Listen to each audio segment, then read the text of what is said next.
Coming up on this edition of Husky Mag, we look at how both the men's and women's hockey team did over the weekend. After that, we look at the upcoming news on men's and women's basketball teams and how their season's expectations. Husky Mag starts right now.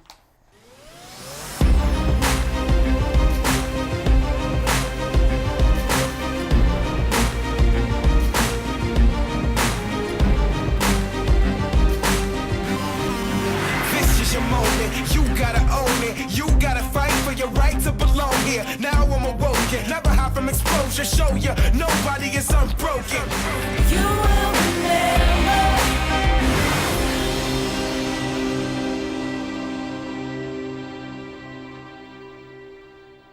Hello everyone and welcome to this edition of Husky Mag. I am Parker Kaiser. And I'm Jancelyn Huff. And we have a great episode for you this week. We have winter sports starting to get in full swing. And we got fall sports starting to wrap up their season, and some fighting for postseason hopes. Let's get started with a little football, shall we? We shall. So the Husky football team is hoping to build off from their success from last week.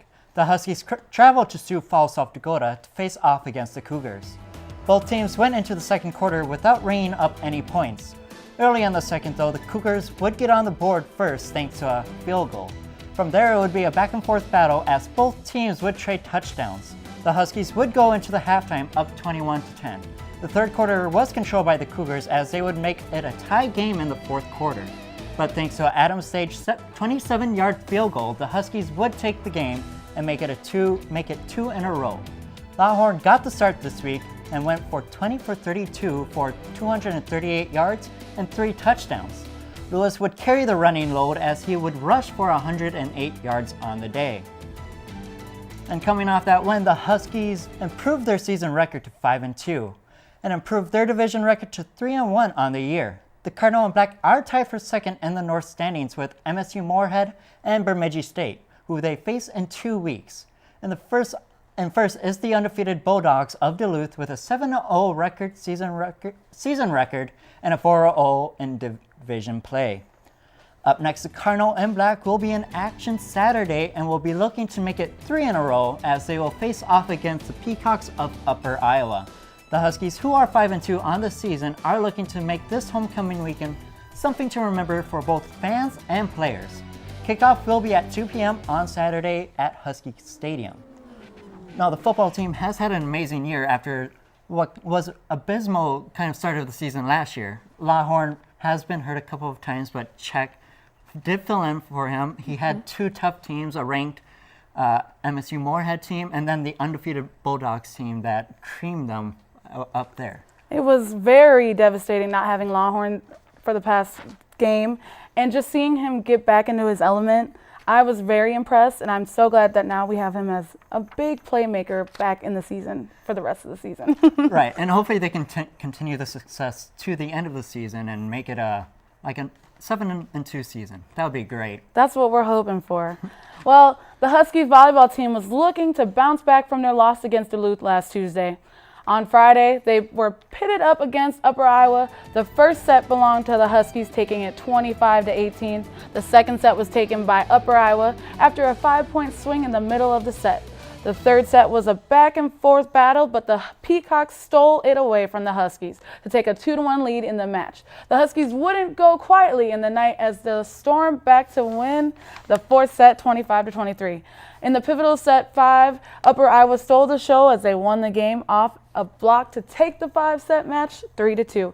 Lindsay Rachel led the charge for the Huskies, getting 18 kills in the match and having 2 aces.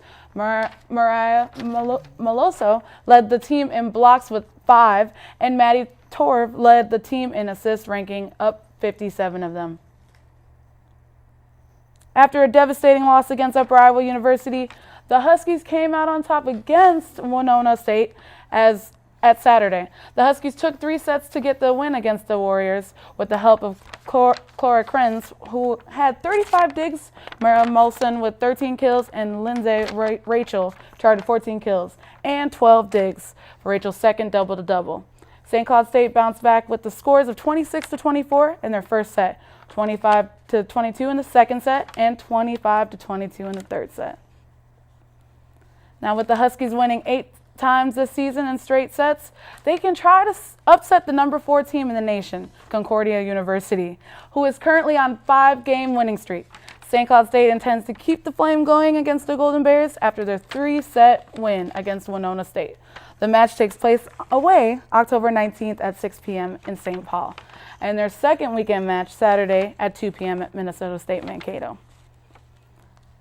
Now, for the NSIC standings, they have been refreshed and released. St. Cloud State is now tied with Minnesota State Mankato in their overall conference 8-6. Wayne State is above the Huskies with their conference 9-5. Southwest Minnesota State follow with a tie record with Sioux Falls with a record of 10-4. Minnesota Duluth is at a record of 12-2. And lastly, Northern State and Concordia State St. Paul are both tied with a record of 13-1. Yeah, the success of the women's volleyball team has been surprising, even though they did really great last year. It's surprising to see them continue that success this year with all the freshmen that they added and making their part in the team. Well, I know, like you just heard me talk about, Concordia is already 5 wins ahead of us right now. And so it's going to be hard to beat them. But I really think that with our winning streak and getting those sets, winning those sets ahead, I think we actually have a really good chance against Concordia. And we are 2-1 already in the season against top 10 ranked teams, so anything can happen with this team. I'm looking for an upset I'm ready for the upset too. So coming up after the break, we will catch up on how the men's and women's hockey team did this weekend.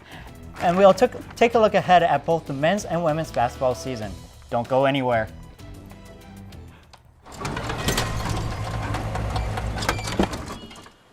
Leah, did you put a new dent in that? This one? No. Were you texting and driving again? Yes. Hi, Leah. Hi, Dad. Sorry about your bumper.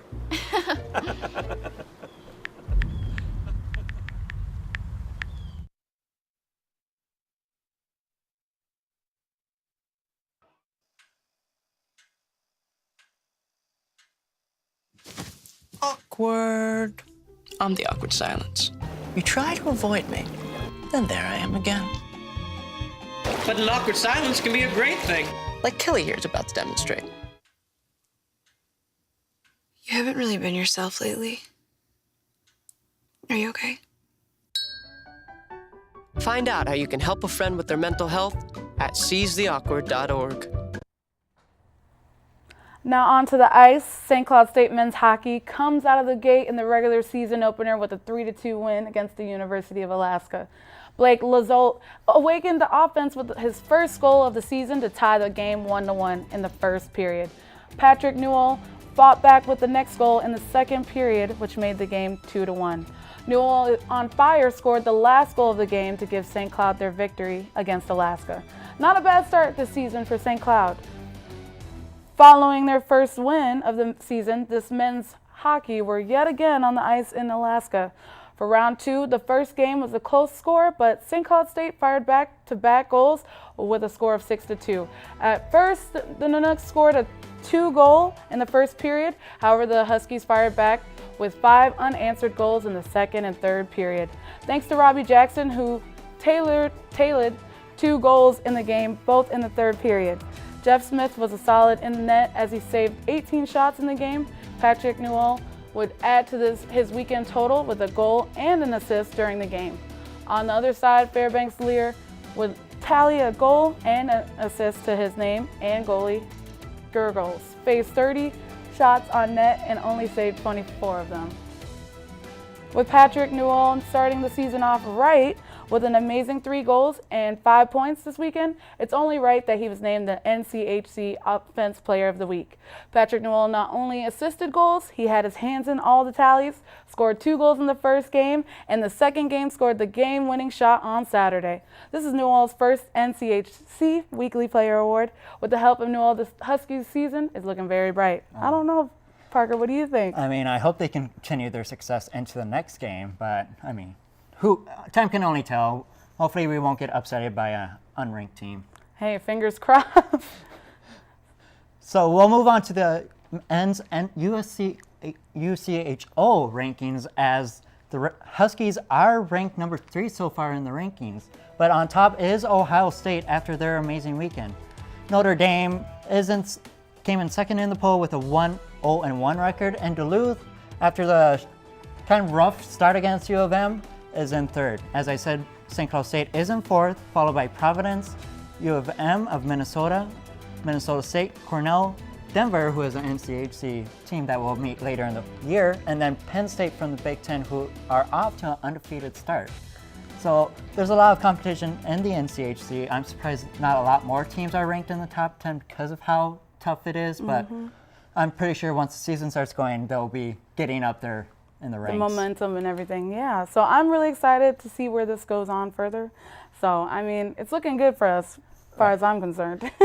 And the men's hockey team will look to make a statement this weekend as they will face off against Northern Michigan University for the first time since joining Division I hockey. The puck drop will be on Friday at 7:07 p.m. and on Saturday at 6:07 p.m. Both games are being held at the Herb Brooks National Hockey Center. And now from the men's to the women's. The women's were looking to continue their success after last week's sweep of RIT. They would start their weekend at home against the University of Minnesota, and we get things started with the Golden Gophers striking first as Nicole Schimel put it behind Plusny to take the early lead. 10 minutes later, a Schimel to Heisey to make it 2-0 for the Minnesota. The Gophers would add one more before the end of the period, with Heisey capitalizing off the power play.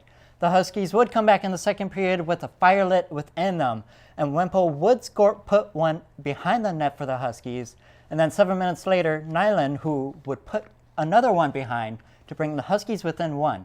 But the Gophers would take control back from the Huskies as Potomac would score 6 minutes later, and not even a minute later from that, Panic would sneak one behind Plusny to end the second period up 5-2.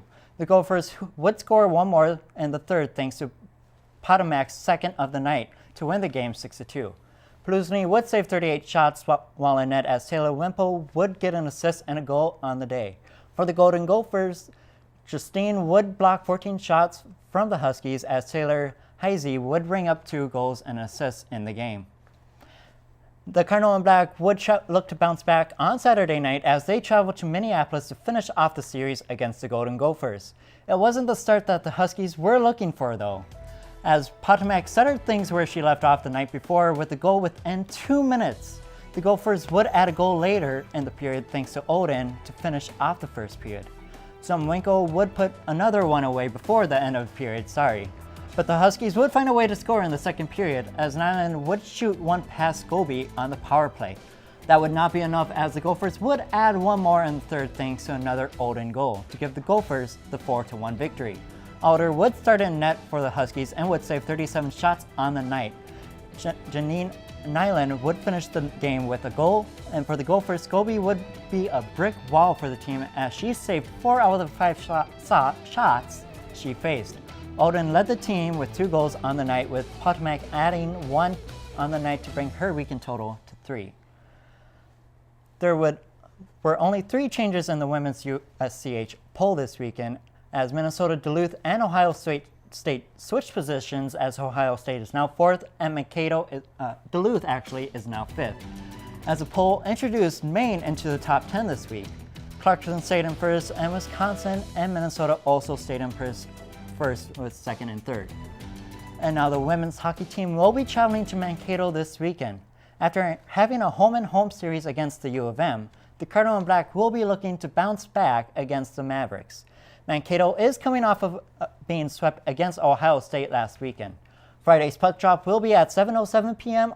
and Saturday puck drop will be at 3:07. Both games will be held in Mankato. As the weather starts to get colder, we can start looking forward to basketball season starting. We take a look at the expectations the men's basketball team has on them this season with Austin in the studio. We'll see St. Cloud State. Last spring, St. Cloud State was named back to the NCAA tournament for the first time in 6 years. We can compete with the best teams in the nation. I mean, they go on and they're one possession away from winning a national championship. And I think, one, it shows us that we are at that level and that we can play with those teams. The Huskies made it to the second round of the NCAA tournament before they took an agonizing loss to conference rival Northern State. And the Huskies certainly have not forgot. As coaches use that as motivation because I think we all think that that's a game that that could have gone the other way. There's plays I look back on and like, man, if we would have just did this one thing just a little different, we would be in a different spot. But with newfound tournament experience comes large expectations, and this team is not afraid of the noise. This year we can't be satisfied with just getting there. We have to actually do something. Obviously one of our goals is to win the regional and get to the Elite Eight. We'll be at the top hopefully, right? You want to go into each season with that goal to be number one. St. Cloud State is returning 4 starters from last year, including sharpshooter Brinley Tyson, who shot it at a 41% clip last year, all while averaging 12 points a game. Next up, the Monstar himself, Sean Smith, averaging 3 blocks a game, all while pulling down 8 boards and earning himself NSIC All Honorable Mention. Next up, the ball wizard himself, Adam Heat Anderson, making sure all of his teammates get the ball and put it in the bucket. And last but not least, the dude-all-man himself, Gage Davis. The man averaged 19 points per game last year, all while pulling down 7 boards, and, by the way, earned himself an All-NSIC first-team honor. This team is loaded with talent. We'll see what they can do coming up this season. For UTVS Sports, this is Austin Schindler. Hello, we're live right now with Austin Schindler. How are you doing, Austin?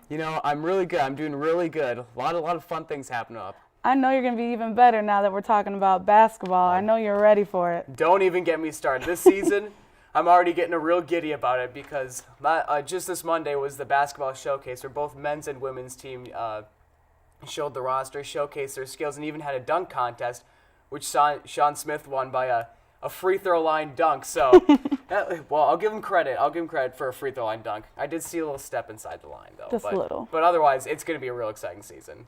Okay. With all these expectations for St. Cloud State, how are they stacking up in the NSIC? They're stacking up really well in the NSIC.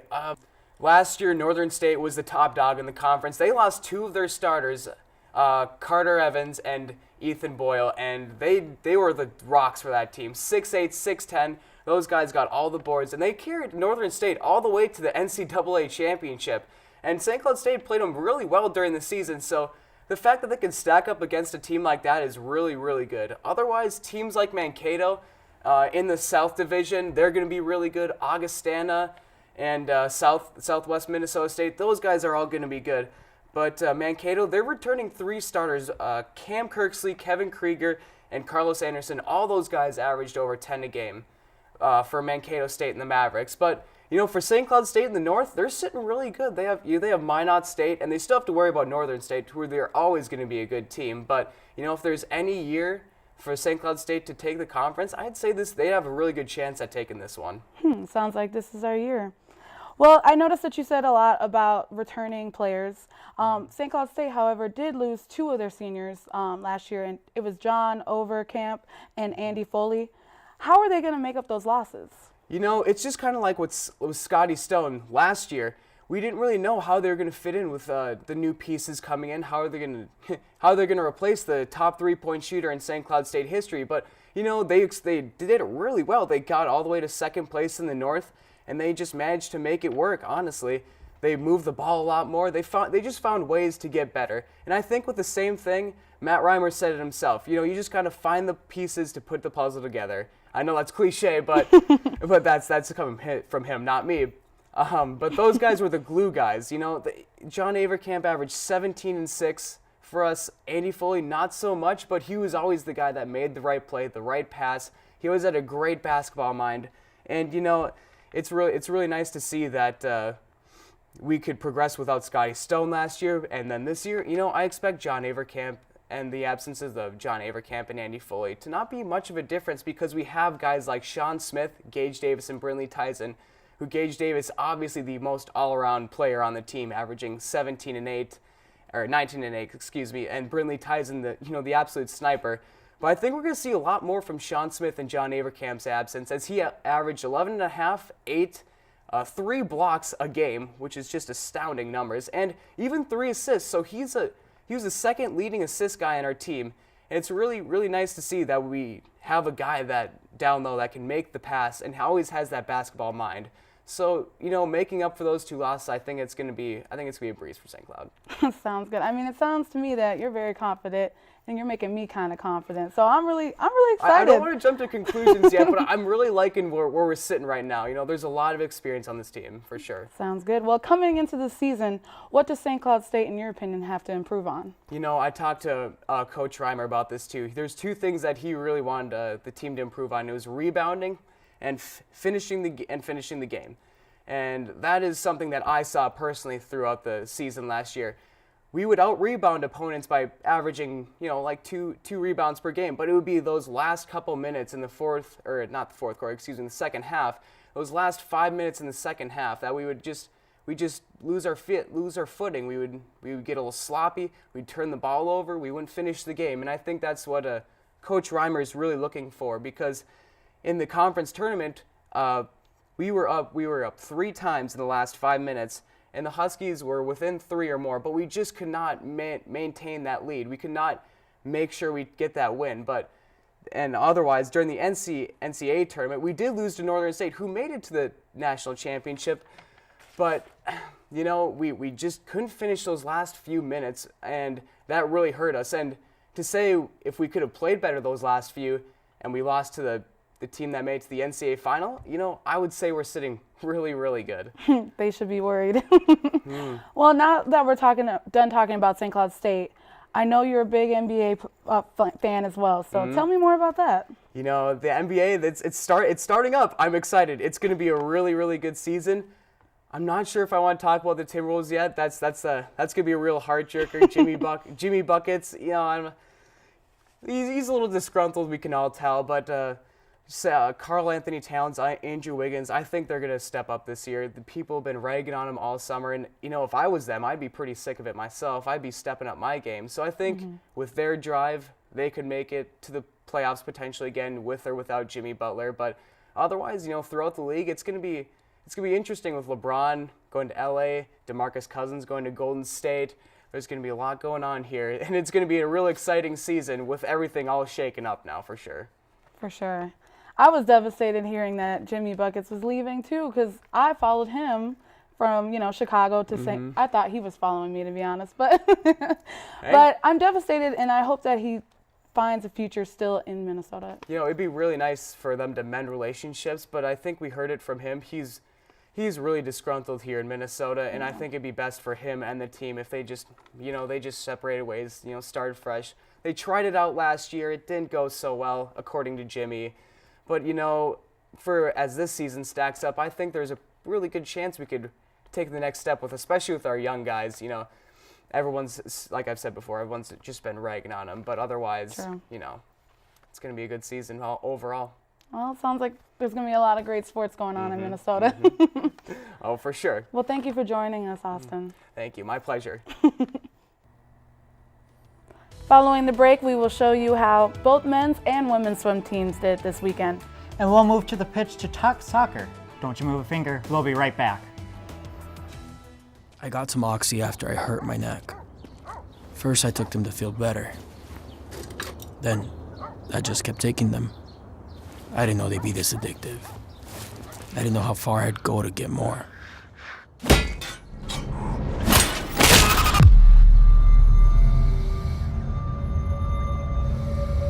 Opioid dependence can happen after just 5 days. Know the truth, spread the truth.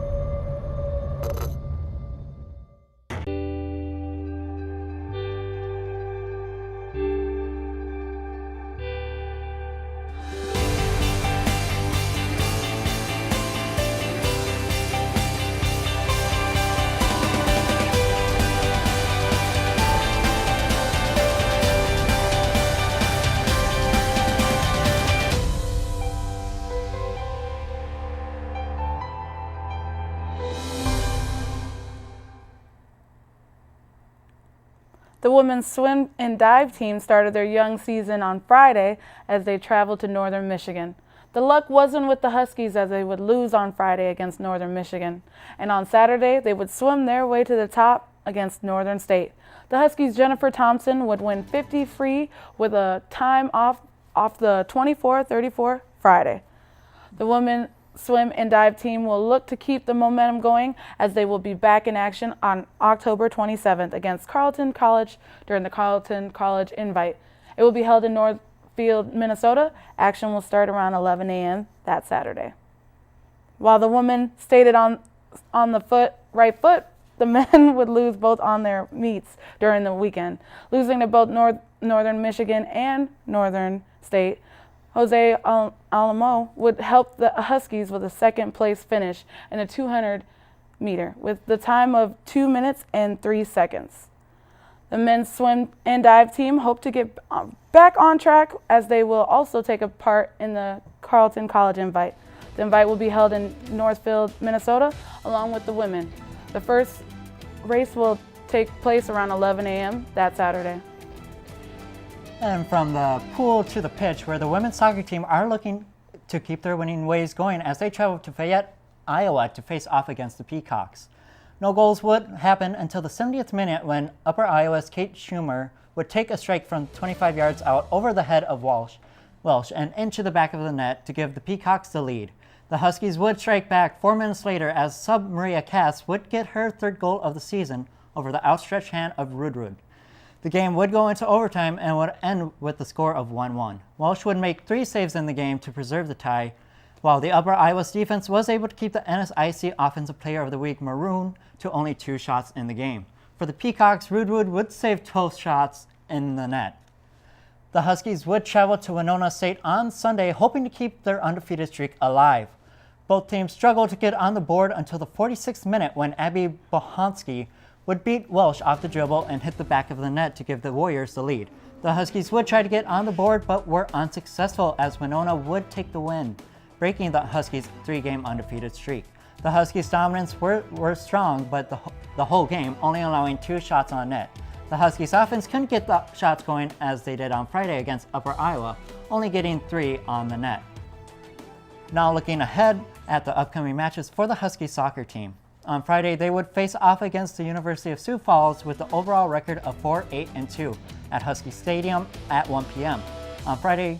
And then Sunday, they will remain at home to battle against Southwest Minnesota State University. The game will be held at Husky Stadium with kickoff scheduled for 1 p.m.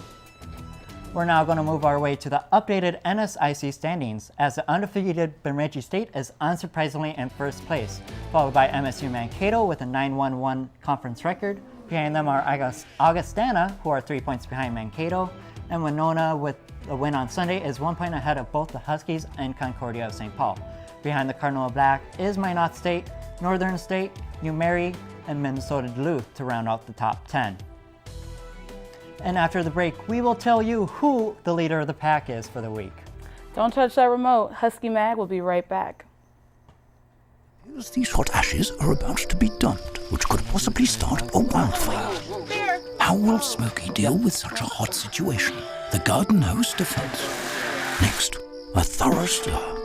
Then another spray. And finally, feeling if the ashes are cool. Oh, yeah. Ah, yes, the selfie. A ritual practiced so frequently with this tribe, but not so much by Smokey Bear. Only you can prevent wildfires. Make sure to follow us on Twitter at UTVS_Husky Mag to stay up to date on all things St. Cloud State sports, including game updates, stats, and so much more. And we're going to move on to our favorite subject, leader of the pack. And this week's leader of the pack is from the men's hockey team, number 14, Patrick Newell. Newell and the Huskies were away at Alaska Fairbanks this past weekend, but that didn't stop this senior from stealing the show. Newell scored 3 goals and had 2 assists in the series, and he was so impressive that it earned him the title of NCHC Offensive Player of the Week. Congratulations, Patrick, and keep up the good work. And we'll see you guys next week on the next week edition of Husky Mag. Same time, same place.